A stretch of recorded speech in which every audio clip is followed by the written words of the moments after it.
YouTube をご覧の皆さん、みつやです。今回もよろしくお願いします。今回なんですけども、今回はこちらのバタフライナイフ。このバタフライナイフ面白そうだな、やってみたいなと思ってる方に見てもらいたい動画になっています。こちらのバタフライナイフですけれども、このバタフライナイフさえ手に入れてしまえばいろいろね、ずっと遊ぶことができるすごく楽しい趣味になっていますので、ぜひ遊んでみてもらえたらなというふうに思ってます。そのためにもまずこのバタフライナイフを手に入れなきゃ始まらないということで、まずステップその1、バタフライナイフを買おうという動画になってます。バタフライナイフって調べるといろんなナイフが出てきてもどれがいいかよくわかんないっていう方が多いと思いますので、今回簡単にまとめてみましたので、ぜひ参考にしてみてください。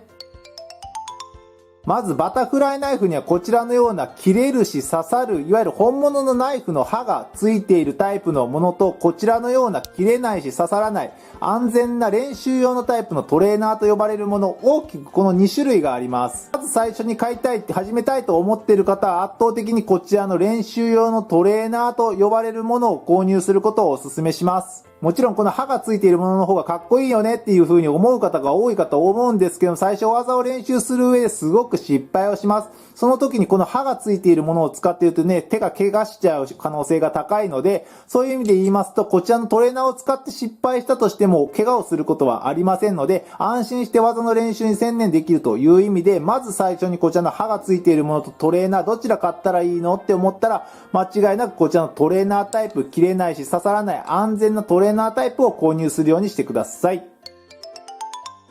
次に買うサイトなんですけども、こちら Amazon だったり楽天とかで売っているようなトレーナーのものと、こちらがスクイドインダストリーズといういわゆるブランドのトレーナーになっています。振りやすさっていうことを考えると圧倒的にこちらのブランドトレーナーの方がいいんですけれども、このブランドトレーナーっていうのはすごくお値段も高いし、しかも海外から販売されていることが多いので、こちらのナイフを入手することが最初すごく難しいし、お値段もかかるということで、初心者にはなかなかハードルが高いと思います。なのでバタフライナイフを始めてみたいなっていうふうに思っている方は、こちらのような Amazon だったりとか楽天で売っているような安いトレーナーの方で大丈夫です。まずはこちらのトレーナーを買って練習してみてもらって、バタフライナイフというものを遊んでみてください。で、バタフライナイフ楽しいな、面白いなと思って、もっといいナイフが欲しいなと思った方は、こちらのようなブランドトレーナーを買ってみてもらったらなというふうに思います。まずはこちらのような安いバタフライナイフでいいので、このバタフライナイフの楽しさっていうものをね、味わってみてもらえたらなというふうに思います。なので最初は Amazon だったり楽天の方でバタフライナイフで調べてみてもらったらと思います。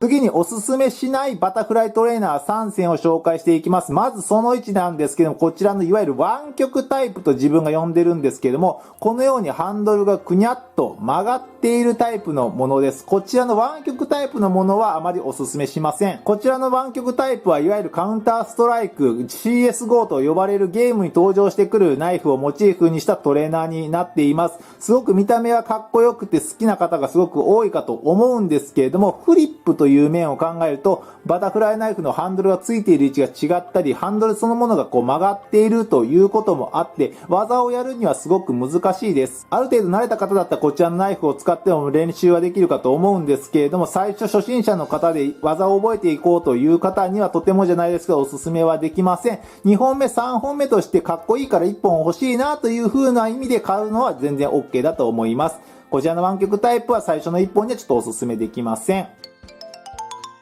おすすめできないトレーナーその2なんですけども、こちら Apex のオクタンが持っているバタフライナイフで、こちらがバロラントに登場する RGX バタフライナイフをモチーフにしたトレーナーになっています。こちらも両方ともトレーナーになっているので、安全なものにはなってはいるんですけれども、こういったいわゆるゲームに登場するモチーフにしたナイフのことです。こういったナイフっていうのはやっぱり見た目がすごくかっこよくって置物としてもね置いておきたいという方で結構買ってる方も多いかと思うんですけれども、置物として買う分にはいいんですけど、いわゆるフリップっていうことを考えると、やっぱり作りがフリップ用に作られていませんので、結構ガタガタしたりだったりとか、こういった装飾品が多いので、フリップの邪魔になることが多いです。あと、サイズも全体的にちっちゃかったり、軽すぎたりっていうことで、とてもじゃないですけど、ちょっとフリップをすることを考えると、こういったモチーフにしたナイフっていったものはおすすめができません。あくまで鑑賞用として購入するのはいいですけども、フリップをメインとして買うんだったら、こちらのナイフはやめておきましょう。おすすめできないトレーナータイプその3なんですけども、こちらのスクイディのような、いわゆるプラスチック系のトレーナーになっています。こちらスクイドインダストリーズといったブランドトレーナーの公式の品になってますので、こちらのものはしっかりしてるんですけど、いわゆる Amazon とかで売っているようなプラスチック系のトレーナーっていうのはすごく軽いものが多いので、フリップをする上で少し難易度が上がってしまいます。あと単純にいいプラスチックだったりとかを使ってないので、結構このピボット部分だったりとかブレードの部分が割れたり欠けたりしたっていう報告が結構 Twitter だったりも上がったりしてます。なので Amazon だったり楽天とかに売ってるようなこういったプラスチック系のトレーナーっていうのは耐久性もあまり良くないですし、フリップも少し難易度が上がってしまうということで、初心者の方にはあまりお勧めしません。こちらでも十分フリップができる楽しいものになってますので、こちら2本目3本目で買う分にはすごくいいかと思うんですけども、初心者の方はこういったプラスチック系のものではなくて、いわゆる金属系のトレーナーを買うようにしましょう。はい。というわけで Amazon だったり楽天に売っているのは、いわゆるこういうハンドルがストレートなタイプのものですね。で、こういうトレーナータイプ、安全な切れない刺さらないタイプのものを購入して練習してみてもらったらなというふうに思います。実際どんなバタフライナイフがおすすめなのっていうのはおすすめの動画出していますので、そちらをね、ぜひ見てもらったらというふうに思います。あと細かいですが、こういった部品がネジでできているものを購入してもらったらなおいいです。っていうのもこういったフリップをしているとだんだんガタつきが出てくるんですけれども、こういったネジのタイプのものだったらネジを締めたり緩めたりすることで調整ができます。ただこちらがネジでできていないものだと調整ができませんので、どうせ買うんだったらこういった部品がネジでできているものを購入してもらったらなおいいかと思います。